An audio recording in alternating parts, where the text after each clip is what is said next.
Hey folks, welcome back. This is Joel, and in this video we will start looking into a couple of very interesting use cases which are Dot1x and MAB. Obviously we'll do it only for the wired network because I really don't, we can't really simulate the whole wireless stuff here. We'll try to also mix it with stuff which we learned in our previous video, which is TrustSec, right? So we'll do Dot1x and MAB along with SGT and SGACLs, right? So I think that being said, let's look into a bit of concepts, or let's look at the theory before we do the lab. To start with the Dot1x, right? What is Dot1x? To do that, like, you need to understand a little bit about the structure or the architecture, right? So in a Dot1x, most of us will know that Dot1x is a port-based authentication method, but how does it all come together, right? So you generally have your clients, let's say your laptop here, right? Just like how I have here, and they basically go up and connect to some kind of a switch, right? We call this as a NAD, right? Network access device. This is the device which provides the network access for each of these clients, and this switch then further goes up and connects to some kind of an ISE, right? Which is generally your radius server, right? So you have three pieces. One is your supplicant. This is your supplicant, and the NAD is generally your authenticator, right? And then you have your authentication server, right? So you have these three components, right? So supplicant, it's basically the endpoint, it's the endpoint which basically needs to have what we say a 802.1x compliant, software, right? If it doesn't have that, then you'll not be able to do Dot1x, right? So if you see some of your old printers and all of that, they might not have, in which case you can't do Dot1x over there. Authenticator over here is, it is, like I said, controls the access to the network. The objective here is for the endpoints to authenticate to the authentication server, right? We're using some protocols. Now the protocols generally what we use here is the EAP protocol, Extensible Authentication Protocol. Right, so think of your NAD as a proxy, right? Just like your web proxy, this NAD is acting as a proxy. It will be a proxy between your client or a supplicant and your authentication server. So so that all the authentication requests which come from your supplicant or the client are kind of like re-encapsulated as radius requests, and they are sent upwards towards the authentication server, right? So the job of this guy is to basically do that. It is going to encapsulate radius or decapsulate radius frames and send it back and forth across this section. So if you want to see the, you can just Google this part for if you want to see the whole message flow. But generally, you have what we call as the ePOL, frames. Like there is a ePOL start frame, right, which is basically sent by our supplicant, right, towards the authenticator, right? The authenticator basically looks at this and says, okay, you want to authenticate via Dot1x, so it's going to reply back telling, okay, give me your identity, right? So it's going to give a EAP request reply, and it's going to say, tell me what your identity is, right? And this guy is going to reply back saying, okay, my identity, my username is, say, Alice, right? So such kind of exchanges start happening. Once the authenticator has the identity, he is going to then kind of like encapsulate that information, that EAP packet, in a radius packet. Radius, in fact, the very specific packet is, if you look at the Wireshark, you'll see accept. I think it is. Just get rid of that. So it is access request, right? So access request packet, right, is going to be sent towards where? Towards my authentication server, right? Now the authentication server sees this, and he is going to reply back with the access challenge message. So if you see your Wireshark, like I said, you will see a bunch of these flowing around. You will have access request going in this direction, you will have access challenge coming back, right? And this guy is going to then relay back that as a EAP response over here, right? It's basically the access challenge is all of the access challenge messages are related to the supplicant and authentication server trying to agree on a particular authentication method, right? Because there might be many methods supported, so they are going to now start discussing, okay, what do we support, what is the best thing which we can use, right? And then once they agree upon that, then the challenge, which was sent by the authentication server is answered by this guy, right? And he's going to send his response, and if the authentication server is happy with the response, then it's going to reply back with access, accept. Similar to access request, you have something called as access accept.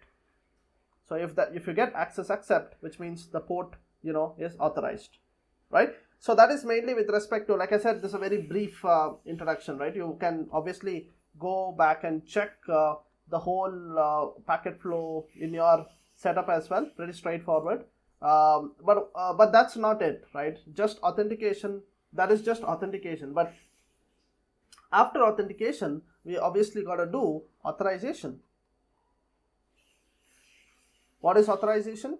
Authorization is basically after you get the radius access accept message, right? The last message. Now your ISE can then deploy some kind of let's say, it can now deploy certain authorization attributes as well, right? So when it is returning back some authorization data, there are various possibilities of authorization attributes which the ISE can replay back based on your configuration. Now some of them are, you would have probably come across VLAN assignment, right? VLAN assignment. So basically when this link is authenticated, ISE can basically put this particular client in a particular VLAN, dynamically put it in a particular VLAN. So that is dynamic VLAN assignment, right? Then you might have also heard about named ACLs.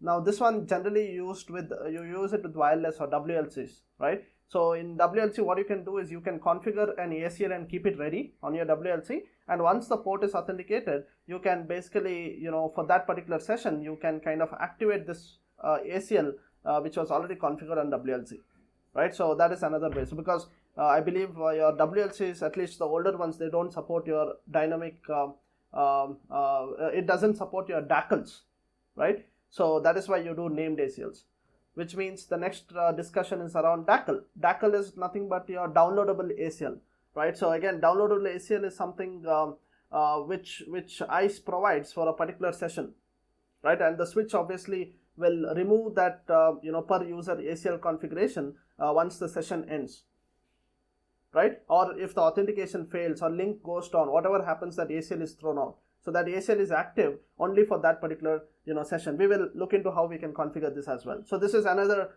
way of authorizing, right? So in that DACL or in this ACLs, we define what that particular user is going to have access to, right? So these are some of the ways of kind of like and obviously SGT, right? We have already talked about in the previous video. Dynamically now we can also assign an SGT to our client as well. So that way, that particular SGT can be used for policies, group based policies, right, under your SGACLs. So these are all various authorization mechanisms which you can use. Okay. Now what else? Okay, there are various also, when you talk about that switch, right, you have the switch here and you have the client connected, right? The port over here, the port configuration, there could be multiple types of port configurations. Like you can have something called as single host mode. You can have multiple host mode, right? Then I believe you have something called multiple domain mode and multiple authentication mode. So there are multiple modes in which you can configure this particular port. But basically the funda here is that if it is a single host mode, then you basically are only one device or only one MAC address can connect to that port, right? So tomorrow you can't like bring some other device and connect to that port. If you do that, that port will go to unauthorized state, right? But in a multiple host mode, generally you use this, probably something like when you have an IP phone, right? If you have an IP phone and you want to connect that to switch, and then you take that IP phone and you can probably connect it to another PC, right? A laptop or something. So now you have like you have an option where you basically authenticate when in a multiple host mode. You only the first MAC address is going to be authenticated. All the subsequent devices, basically get access based on the first device authentication, right? So similarly, there are 4 different types of modes. You can just quickly have a look at the config guides for whichever suits your needs, and you can use those. Okay, so that's mainly around Dot1x. I mean, there's nothing much. It's been there since ages, and people have been using it. The only thing is probably you gotta be a little careful if you are migrating to Dot1x, right, from some old authentication methods. The problem here is that the main challenge with the Dot1x is that your client should have the supplicant, right? Because if it doesn't have the supplicant, that guy is never going to make it to the network without Dot1x. I mean, without some other fallback mechanism, right? And that is one main problem which I have seen in various Dot1x deployments. The supplicant probably was incompatible, and as a result, so I mean, I believe there are certain deployment guides as well which you can check. So which have kind of let's say eased the process of deploying Dot1x. So now they come up with different kinds of modes of Dot1x. I think they are called monitor mode. You have something called as low impact mode. So this, and then I think you have the closed mode, right? So these are basically the various deployment modes for Dot1x, so that you don't overnight jump to Dot1x. You can do it in a phased approach, right? So for few days you can kind of deploy the monitor mode, and then you can go for a low impact mode. What this basically tries to do is, it is not going to shut the device out of the network even if Dot1x fails. It will try to log all of those, right? It will try to log, okay, a particular PC with user Alice was not able to log into the network today because Dot1x failed or supplicant failed or something like that. So it will try to do all of that logging, so that you can then go back and look into all the ways to fix the issues, and then you can gradually migrate into the closed mode, which is the one which is finally used, right? Yeah, so that's mainly around Dot1x, guys. So let me now just get rid of this, and let's talk a little bit on probably MAB. All right, okay, give me a minute here. Let's get rid of that. Okay, that's fine. Just get rid of this as well, and this one. Okay, so MAB is pretty interesting, right? So it is nothing but MAB basically stands for your MAC authentication bypass, right? So let me just, right? So when do you use MAB? You use MAB when you really can't use Dot1x, right? When, like I said, if you have some kind of an old printer or some other appliance, a copier, a scanner, and it doesn't have Dot1x supplicant, right? Or maybe the Dot1x supplicant is incompatible. So in such case, you use MAC. You use the MAC address, right, for both your username and password. So yeah, when it comes to ISE, right? When it comes to the authorization piece, it is still the same like what we discussed. We can do a dynamic ACL, we can do dynamic VLAN, we can do SGT and all of that. It's only that authentication is not going to be that secure, because MAC addresses can easily be spoofed, right? So if I have a switch here, and if I kind of like connect a PC with a MAC address A, and I'll go down to my ISE here, and I'm going to manually say, okay, if there is a user coming in with the MAC address of A, allow him, right? So this is basically what I'll be doing. But the problem here is that attacker can also kind of like come and connect to the switch, right? And I can connect, and I can spoof the MAC address to be A, and as a result, he also will be given access to the network. So it's not very secure, right? Also, the thing is, you can't do user based authentication, right? So it's just that, so whoever is having the laptop, whoever is having the PC will basically be getting the same access. So if I have a user Alice and I have a user Fred, right, and both of them are using this particular system, irrespective of who they are, irrespective of their identity, only their MAC address is going to be considered. So both of them will be getting the same access. But in case of Dot1x, I can codify it based on whoever is accessing the network. Like Alice can be given different privileges, and Fred could be given different privileges, right? the workflow is still the same, right? So it's basically the endpoint is here, you have the switch, you have the authentication server here. Initially, generally, the endpoint will start sending the EAP packets, right? The EAP all packets mainly. These are mainly for your .1x, right? So it will start, and then after 3 successful failures, right? Because ISE really doesn't have any because ISE or in fact let's say the switch, the port on which this is connected, let's say the .1x is not enabled. So what will happen is then switch will proactively will learn the MAC address, right, coming from each of these clients, and it will send that as a radius request to the ISE.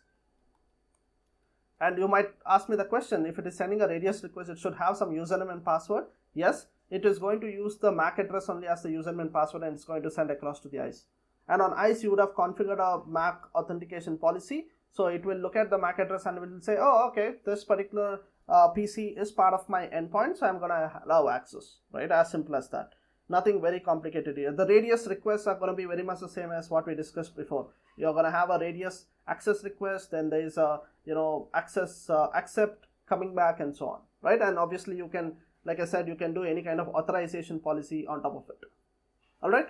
So that's mainly it, guys. So coming back to our topology, so that's mainly around that. But coming back to our topology, what are we going to do today? Let me just get rid of this. All right. So what are we going to do today? So first thing is first thing is we are going to add the network device, right? In our case, the network device is nothing but our switch. So I believe I've already added it in my previous video, but I'm just documenting here if you guys want to do it from scratch. So we're going to add a network device. The second thing is, once we have the network device, let's jump into the probably the policy sets, right? So under policy set, this is the place where we are going to define for wired, we are going to define multiple authentication policies. One will be for .1x and the other one will be for MAB, right? And then so that was the authentication policy. Then we will also define 2 authorization policy, right? And we'll probably call this guy as the sales guy, the first one, and this guy as the finance guy. The MAB is finance guy, right? We want to kind of segregate, right? So here we will need authorization policies. So this was your auth policies. Let me use a different color here. This one is going to be our authorization policies, right? So authorization policies, we are going to do a sales policy and we are going to do a finance policy, right?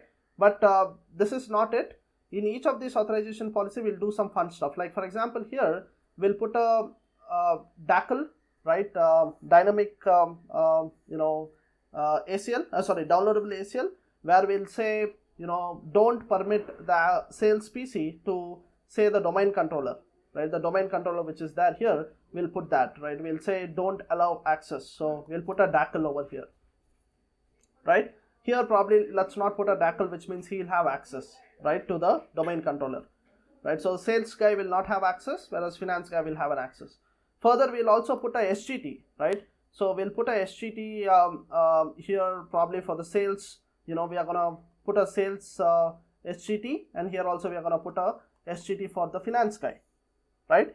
And then probably we can go to our let's also define SGACLs, because if you're putting SGT, right, you have to use you have to make use of them, right, in your network, otherwise there's no point. So we'll also put a SGACL where we'll say that something like the sales guy should not be able to talk to finance guy, right, whereas the finance guy can talk to the sales guy, right? So such kind of an SGACL, right, is what we are going to be deploying. Okay, so I think I've covered almost everything in a very brief way, but let's look at the configurations and try to implement this. All right. Okay. All right, guys. So let's start by doing a bit of configurations on my switch. So I have my console here. Pretty simple. Let's see if I have connectivity to my internet. Okay, let's try to fix that. I think I don't have the default route here. Let me add the default route.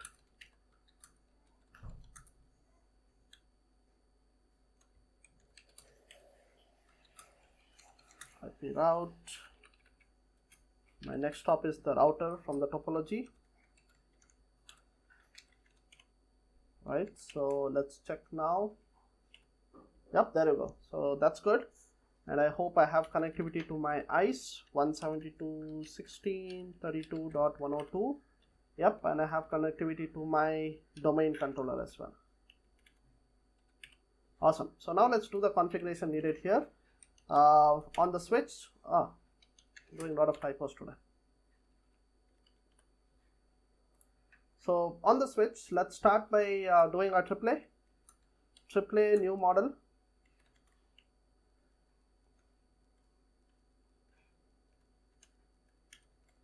Okay, AAA new model. Let's probably define a group for our ISE or for our radius servers, right? So we'll call that as ISE itself, right? And the server name. If you have multiple, ISE, you can kind of like define them one after the other here. Let's then do IP radius, the source interface from where our radius requests are going to be sourced. That's going to be our VLAN 32. And let's do a bit of AAA stuff, like for example, the AAA authentication piece, right? It's always safe to, or it's always better to put in the login no auth or no access for the console, right? Because in case your AAA goes down or you don't know your password, then you'll basically be logged out of your box. So you do AAA authentication login, right? You define a list called no access line none, right? And then you can define your normal authentication for Dot1x, default group ISE, and what else? Recollect from the previous video, authorization is needed, network, because it's all network related services. Dot1x is a network related service, default, and the group name is ISE. We'll need one more authorization, so let me do that as well. The other authorization which we need is for the CTS, right? So we'll define that CTS list and group ISE, I guess. I make a mistake. Sorry, I think I missed the word network here. Network RK, let's put the space up there, and there you go. Group and ISE. What else? We have done that. Let's do accounting as well, so that all the logging, all of that works fine. Let's do a start stop group ISE. Awesome. So all of that is done. Now let's define the credentials and the connectivity to our radius server. And sorry, we'll do dynamic authorization first. Let's do the COA, right? So let's put the client 172.16.32.102. That's correct. Yep. And let's put the server key, which is Cisco, right? So let's also put the server key Cisco again. What else? Then maybe let's also, I think this is a default command which already comes with the switch, but I like to put it on session ID common, right? It's always better to keep let's say a template of AAA, right, with you, because this is going to remain same always, so you don't have to type all of this. I'm doing this because I just wanted to show you guys. Apart from that, next what do we do? Let's also define our DHCP pool, right? The DHCP pool, let's call it as the data pool, and the network from where the IP addresses are going to be given out is 172.16.32.0, right? So every time a client comes in, we'll be basically giving him or her IP addresses through that particular range. The default router, right, or the default gateway is going to be 172.16.32.1, which is the switch itself. and we have bunch of excluded addresses in DHCP. I'm gonna just drop them here. We don't want our DHCP server to give out these addresses because these are being used in the network already. What else? Let's do a bit of CTS part. So we'll have to define a CTS authorization list, right? Which is called CTS underscore list, which we defined above. And once we are done with this, so give me a second. I think that's good. Do we want to do anything else here? Yeah, so I think that's good. Let's go and do a bit of interface configuration. So on my interface Ethernet 0/3, I have the Dot1x client coming in. So let me just clear the screen a bit. So on this interface, let's do switch port mode access. Let's do authentication event fail. So this is needed if you want a failback. We don't really have a failback method here. We want to do Dot1x itself on this one, but still you can put this, and that way, if the Dot1x fails, then it will go to the next method, which is like your MAB, right? So this is how you do it. Authentication order, you can define the order. You can say Dot1x, and then you can say MAB. You can also say authentication priority, right? So basically you're giving different priorities. So if you're doing Dot1x, then you do Dot1x first and MAB second. Then we'll also put in the port auto command as well, right? Just for simplicity, let's enable MAB as well. Though MAB is not going to be used, there's no harm in enabling, because anyway the MAC address is not going to be added to the dictionary, right? And then you have to enable the Dot1x on the interface, right? Did I enable Dot1x globally? Okay, I think I did not enable Dot1x globally, right? So let's do that. Wait, before that, did I miss anything here? Okay, let's also make this particular port as port fast, right? Spanning tree port fast, because it doesn't matter in this case, but if you have a bigger network, I would basically suggest you to do this, because that way the port doesn't have to wait for all the spanning tree stuff. And let's also shut this port down, because I really don't want it until I basically go and connect my client, right? Let's enable Dot1x globally. I think I missed that. So it is Dot1x system auth control. Yeah, there you go. That's done. What else? Let's also do the same configuration on the other interface, which is 1/0, and that's going to be my interface for my MAB, right? So very same configuration what I did here. I'm just going to paste it in this case. There you go. I'm going to shut that interface down as well, right? I'm shutting both of the interfaces down for now until I set everything up. Apart from that, is there anything? Okay, so let's also do a bunch of radius server configurations. This is very it's basically for your attributes, right? You want to send some radius server attributes. So the 6825, that's pretty much common. Let's enable that. Now that we are done with that, let's see if the CTS configurations are all good on my ISE, so that I can download the pack. Right now I should not have the pack. Let's see, do I have the pack? Show CTS pack. See, I don't have the pack. So let's check if CTS stuff is good here. So what I mean by that is, if I go to my network devices, let's check for switch 1, do I have the yep, there you go. I have the TrustSec enabled, and which means I can go down to my device and put the CTS credentials. CTS credentials, and it's going to be the ID is switch 1 and the password is Cisco, right? There you go. And let's go to my conf mode, and let's go to the radius server, which I have been defining, right? Let's go to radius server. Let's put the address of the radius server, which is 172.16.32.102. The auth port is 1812, and the accounting port is 1813. And the very interesting command, pack key Cisco. So when you do this, the pack key will be provisioned, right? So you should see a request going from here now. Let's wait for a few seconds. There you go. You can see request successfully sent to pack provisioning driver. Let's do show CTS packs. Yep, there you go, the pack key has been provisioned. If you go to your ISE and if you see the logs as well, you should see that happening. Let's refresh this.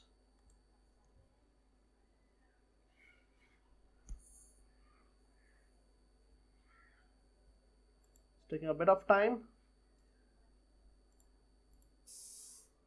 Alright, you can see the CTS request was sent here, and that's how I have the pack, right? Apart from that, maybe, okay, so I think we are done with all the configurations on my switch for now. So we have got the pack. Let's just finish everything related to TrustSec so that we can move to the next part. So under TrustSec, what I want to do is, I think a bunch of things are already there, so I'll just show you what I have done. So first, let's see under components. I believe since my previous video, I've added a couple of more secure group tags. You can see here, I've just clicked on the add button and you can add 2 more secure groups. So I have added sales and finance. Sales is having the number of 3 and the finance is having a SGT number of 4, right? Good. Next is, I think this is the place where, under secure group ACLs, this is the place where you can kind of define certain ACLs, right? You can define, I think I was testing with something, so I had defined something called deny ICMP. I can show you how it looks, right? This is how it looks. You basically go and put the deny ICMP command, right? Similarly, you can say deny TCP, deny UDP and stuff like that. So this is the place where you can define security group ACLs, right? So that's mainly there. Now we'll go to what else? So I think that's pretty much good. Okay, let's go to TrustSec policy. So the matrix, right, which you see here, what I have done is, like I said, I want my Dot1x PC to be the sales PC and my MAB PC to be my finance PC, right? So what I want to do is I want to deny the access between sales and finance, and from finance to sales, you see it is green, which means it is permitting, right? I want only the sales should not be able to talk to finance, right? So that's what I wanted to do. So I have created that as well. Now the problem is, because we are using all these virtual images, right? I think the enforcement of the ACL doesn't work properly. It works sometimes it doesn't work. So don't get a bit disheartened if it doesn't work in your lab. It's fine. Sometimes it doesn't work for me as well. That being said, so I think we are done with all the configurations coming with respect to TrustSec, and we can move to the next piece. Let me also show you on the device what do we have. So we have the pack. I can also show you, we should have show CTS environment data. There you go. So all the SGTs which are seen on the ISE are visible here, right? And if I do show CTS role-based permissions, right, there you go. So role-based permissions, right now you don't have anything because I have not pushed them, right? So let's do something. Let's go and let's click on the deploy button here. Right, okay, so there's nothing. Okay, so what I'll do is, let's do CTS refresh policy.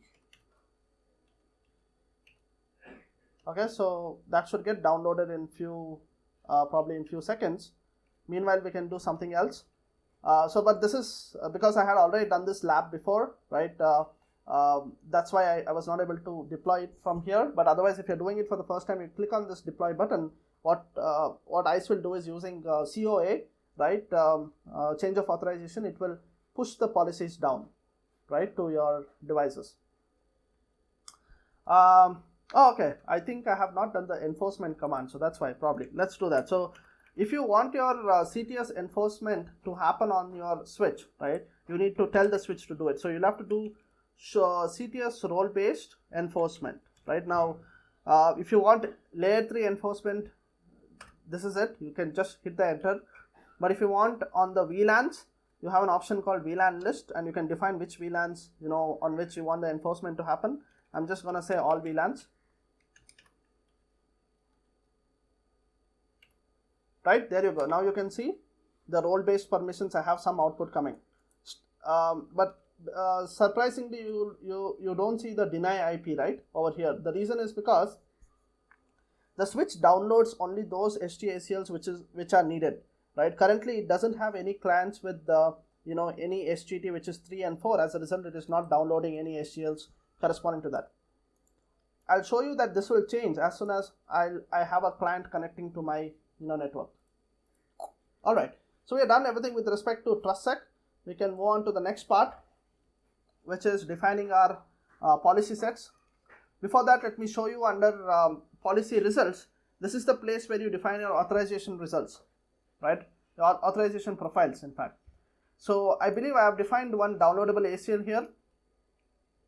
The downloadable ACL is called denied domain. Basically, I don't want my sales PC to be able to connect to the domain controller, right?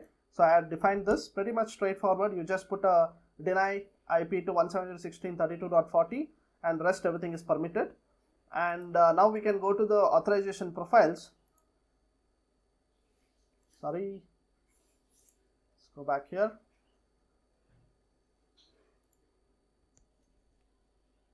It's a bit slow.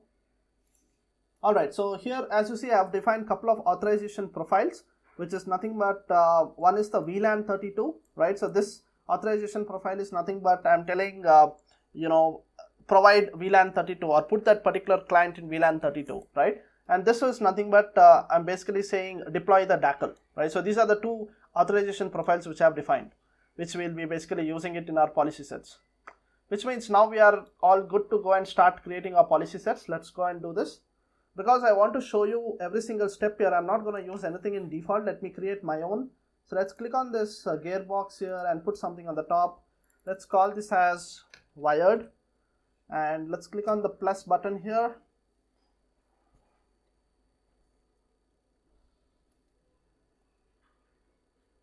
Let that load. Okay, so here what we do is, let's go and, so this is a place where you can select various attributes. What we'll do is we'll go and select the device type, I believe.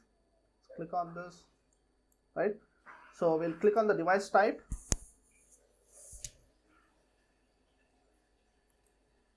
Okay, I think something else got selected. Give me a second. So let's click on the network device. Let's click on device type. And on the device type, let's select the switch. So we are basically telling any Dot1x requests, right, basically come from this particular device, right? I need not save it. I can just directly use it, right? So any requests which are basically coming from this particular NAD, right, basically our switch 1 is part of this particular group, which is switch, and we are basically going to put it in default access. Let's save this. The UI has slightly changed, right, in ISE 2.0 as compared to the previous ones. Now we can go to the next button, right? Here, what do we have? We have authentication policy, right? We'll have to go to the authentication policy and we have to play around with the authorization. So first we'll do the authentication part. So let's go and add a row above. We'll create authentication policy for Dot1x. And let's add the conditions.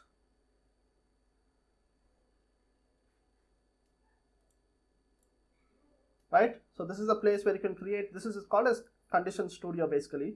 And for Dot1x, you actually have a pre-baked condition here. So I can just drag and drop.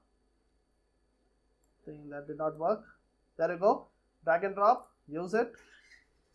And I'll have to mention the identity store. Now remember, in my, I think 2 videos back, we have added our Active Directory, right, which is also visible here. But I'll just basically select all user ID stores so that Dot1x will go through every single ID stores which are present as part of, you can also mention the directory directly, but I want to add this so that I can show you that it is going through everything, right? Let's also add a row above, and that's going to be for our MAB, right? So let's get rid of this. Let's put it as MAB. Let's click the plus button. But this time, instead of selecting wired Dot1x, we are going to be selecting wired MAB. All right, so that's loading.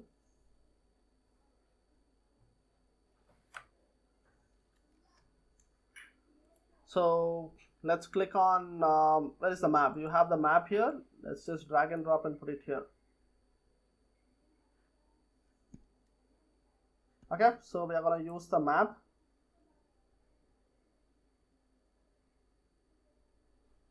All right, so here what we are going to select, here we'll basically use, do we have internal endpoints? Let's use internal endpoints, right? I'll actually show you that, probably I did not show you. I've added the MAC address of my MAP PC to the internal endpoints, right? I'll show you how to add that, but for now this is good, right? So that's good. Let's scroll down. Can I save this? Probably let's save this once. So I'm done with my authentication part and I'm basically saving it. It's always good to save so that, you know, if you end up going back, you know, your configuration is saved. So we are done with the authentication policy. The next is the authorization policy, and there we are going to do the same thing, add a row above, and we'll create authorization policy for sales team, right? The users of sales. Let's click on the conditions here. All right, so we are basically saying if the authentication has passed, now we have to do some authorization. But for authorization also we need some condition here. So what we'll use is, let's use the identity store. So I really like that. So we'll use the identity group and we'll say, you know, the bits please active directory. So we are basically saying if the user is part of the active directory, right, and let's select the group as well, right? So this is the group in my active directory. It's called Security Labs. I have created a user called Alice and we'll be using that. So Alice is part of this group. So equals this, so we'll use this, and if this succeeds, we are basically trying to put the profiles here. What are the profiles we'll put? We want to put that user in VLAN 32 so that he gets the DHCP and all of that, and we also want to put that particular user, and we want to put the DACL as well, right? So we don't want that user to be able to access the domain controller, so we are putting the DACL for that. Let's also put the security group. We have created a security group for sales. There you go. Let's duplicate, or let's add a new row above, and that's going to be for our MAB. Sorry, it will be go for our finance user, right? Let's do the same thing. All right, so here as well, let's go to the identity group. Where is identity? Over here. And here what I'll select is, let's select this identity group name, and let's try to find you know, the identity endpoint identities, right, which is basically the workstation. So I've added that MAC address of my MAP PC to this particular group, and I'll show you that, but you know, I just want to select this for now. So once I select, I can use it.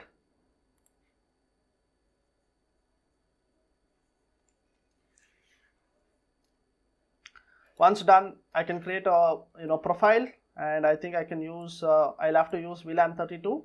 I'm not going to put the DACL here because I want this guy to be able to access the domain controller. The security groups, I'm going to put him in finance. And that's it, guys. I think we are done with the authorization policy as well, right? So that's pretty good. Let's look at the logs. Is this the log? Okay, it's not the log. So let's keep a window open with all the logs.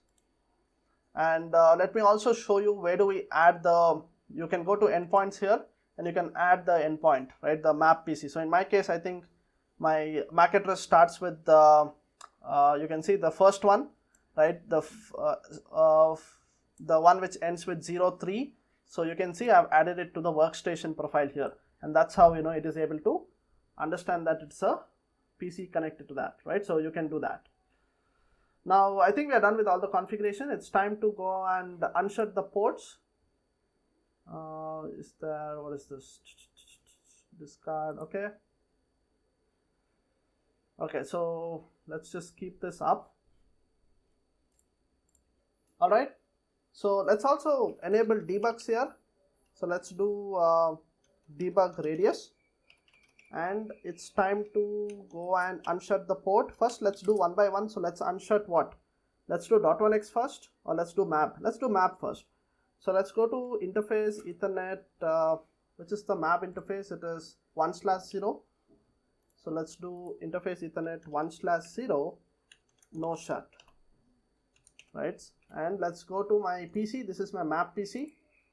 It is my MAP PC. So I'll go and enable this particular port.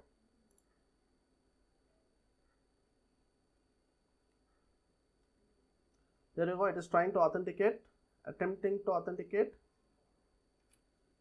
Do I have the MAB request going from here? I see there is a MAB request. Let's see if it is authenticated. You can check show auth sessions. There you go, it is authenticated. You have the MAB, right? You should be able to see this even on our ISE. So what I'll do is let's refresh this a bit.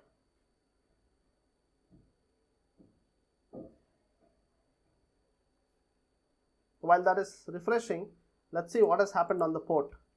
So if I do show auth sessions, interface Ethernet 1/0, and if I do details, right, you get to see that this port got authenticated.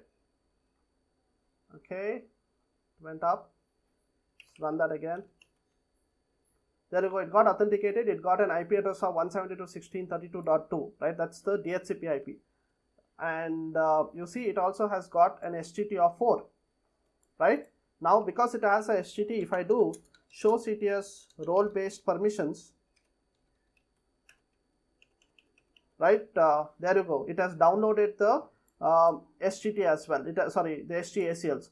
You can see there is a ACL which says from sales to finance we need to deny IP, right? This got downloaded now, right? So switch will always download the ACLs which it needs, right? That way it doesn't have to download stuff which it doesn't need. So now that because we have a user, it has downloaded it.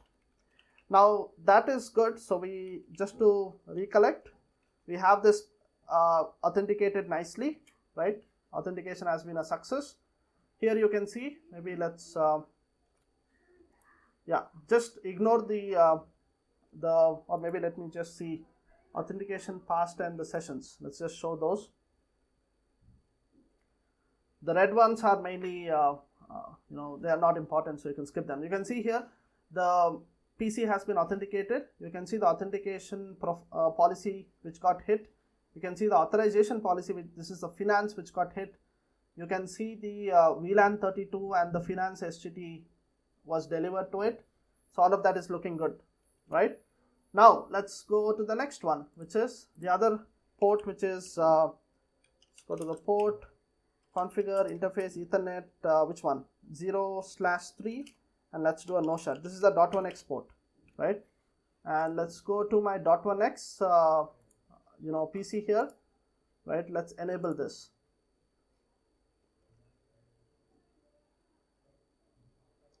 There you go, it got enabled already.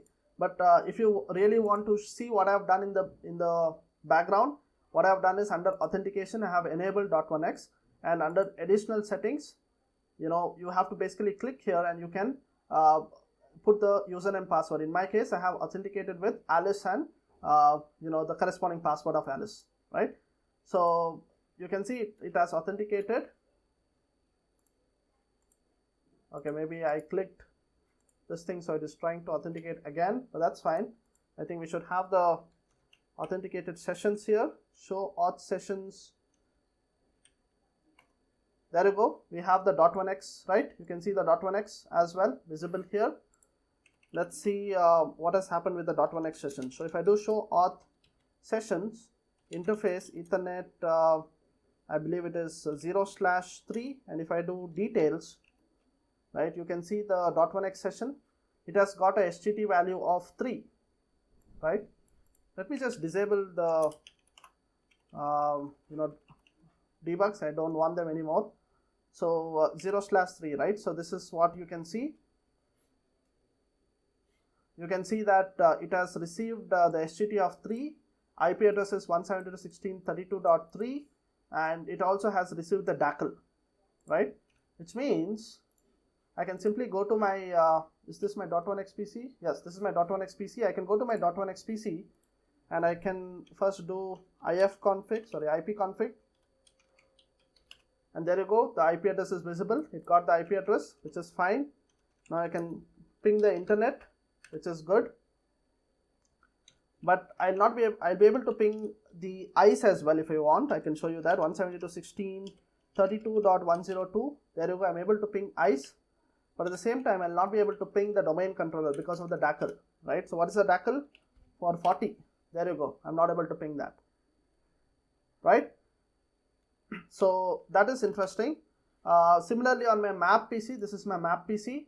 You can see on my MAB PC, I can run something like ipconfig, right? You can see that 172.16.32.2 was assigned to my MAB PC.